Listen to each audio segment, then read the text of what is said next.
Banning, banning, does not work.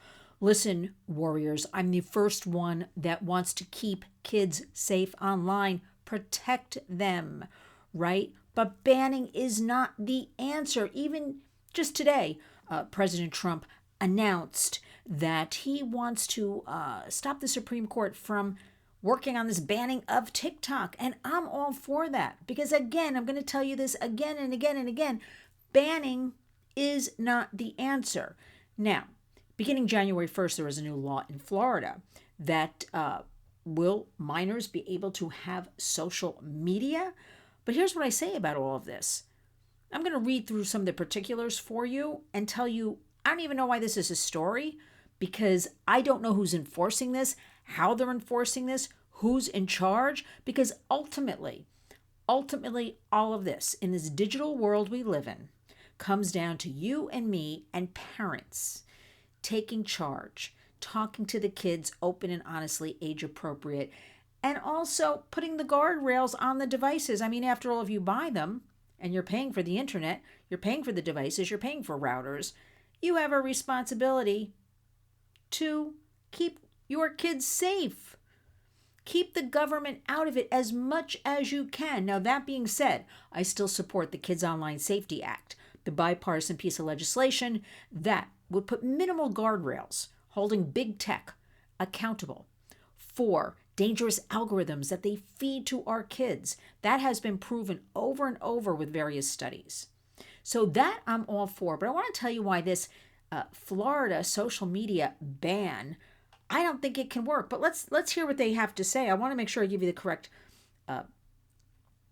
facts about all of this because children under 14 would be kicked off of Facebook, X, Instagram, TikTok, and more if this law, which is supposed to start January 1st, if it goes through, if it's enforced. But how do you actually do that?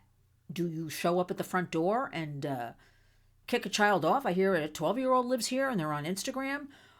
Do you just surmise? You go online and with all the AI and different things, and kids are very savvy and smart and they signed up for something without age verification. Do you just say, okay, I'm on Facebook, I'm a leader on Facebook, and I'm going to kick this kid off of Facebook? We don't know. But according to this, follow along. As of January 1st, 2025, it will be illegal in Florida for children under 14 to have social media accounts. Now, kids ages 14 and 15 will be able to, but only with a parent or guardian approval. Stop right there. Kids know how to get around all of this. So unless you're talking to your child and really have this family digital partnership we always talk about at the Warriors, this isn't going to work. They'll be able to open an account somehow, some way. Social media platforms will be required to terminate existing accounts suspected to belong to children under 14 with a 90-day window for appeals. Again, where is the man force? Who's actually enforcing this? Because over and over again, we've been in Congress with big tech who says we do not have the manpower or woman power. We don't have the resources. We can't keep up with all of this child safety, but we do our best. So now who's going to be watching the state of Florida? So it's already been a challenge with this law, which is kind of wishy-washy, right? We haven't gotten to it yet, really, that the Attorney General in Florida, Ashley Moody, challenged, it's already been challenged on First Amendment grounds.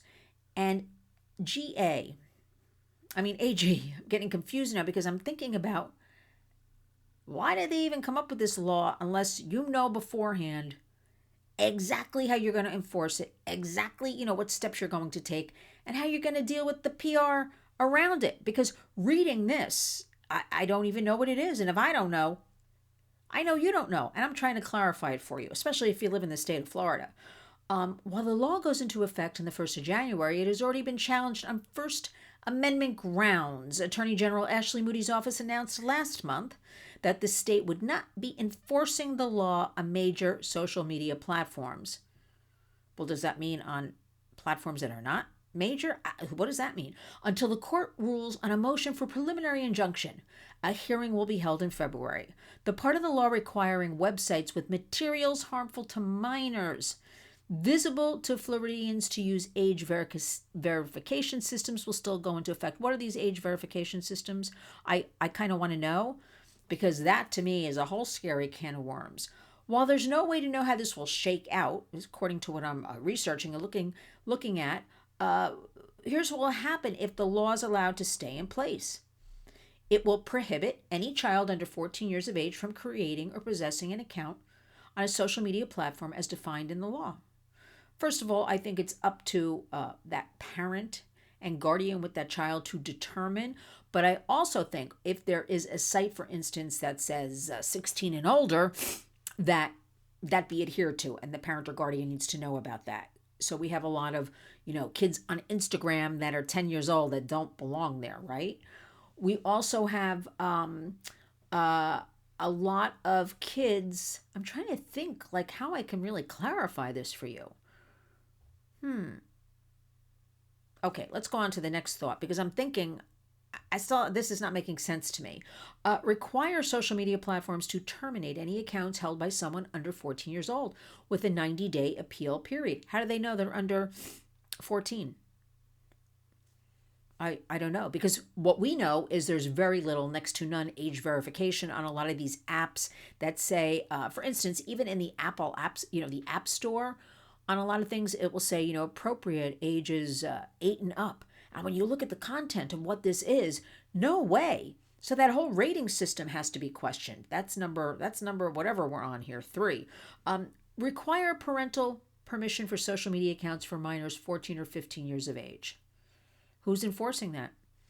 Is that child going to that parent or guardian and saying, will you sign me up for this account?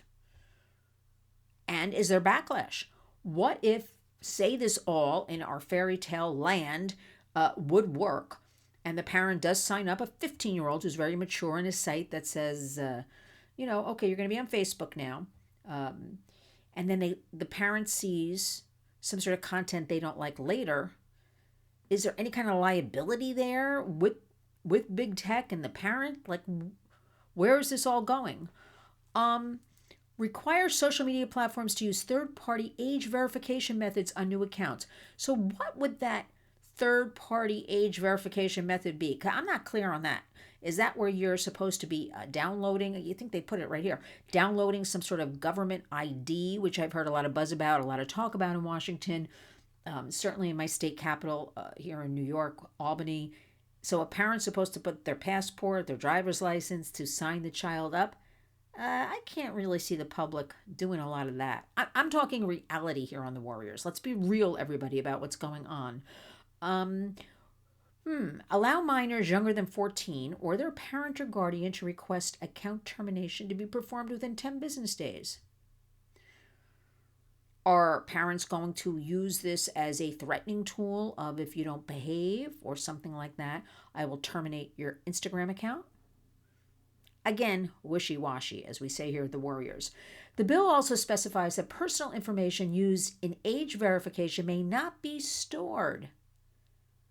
That's the part everybody gets a little upset about and is non-trusting, and allows actions to be brought against social media platforms that violate the bill, which may also include civil penalties up to $50,000 per violation.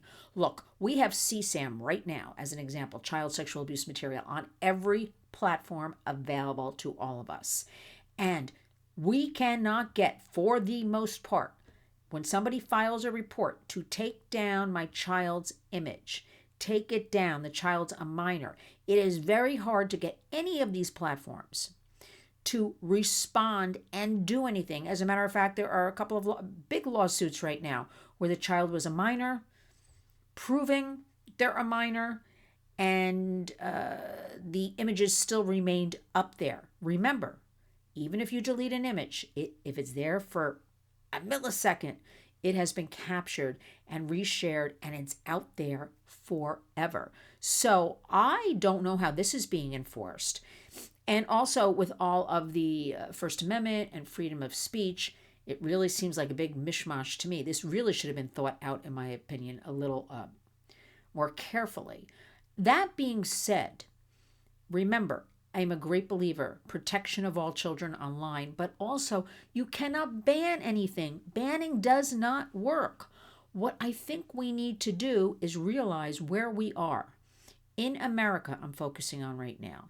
And we have to say, whether it's giving community classes, whether it's mandatory part of jobs like these are the things happening to children online.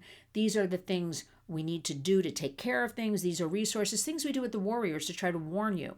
But again, there's parental autonomy, so I cannot force you to do something. I can suggest, I can urge, I can provide some resources, but you have to do the work. So we don't believe in this banning. This Florida, I don't know what it is, and I usually do not like to say that.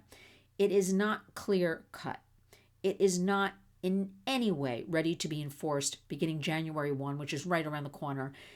Listen, Warriors, you need to talk to your kids. You need to be on top of things. You need to spend that extra 5 or 10 minutes a day. You got to slip it in. Everybody's busy, and find out what's happening, because these apps and these platforms, things are popping up faster than we can keep count. Let me direct you to a couple of great resources to keep on top of things. Always the Warriors, lynswarriors.org, the website to see what's happening. Also, our great colleagues and friends at Protect Young Eyes. ProtectYoungEyes.com is that website, because our good friend Chris McKenna and his team put up nuggets, tidbits of anything tech that comes along, how to do it, what to look for, what are the faults, what are the pluses.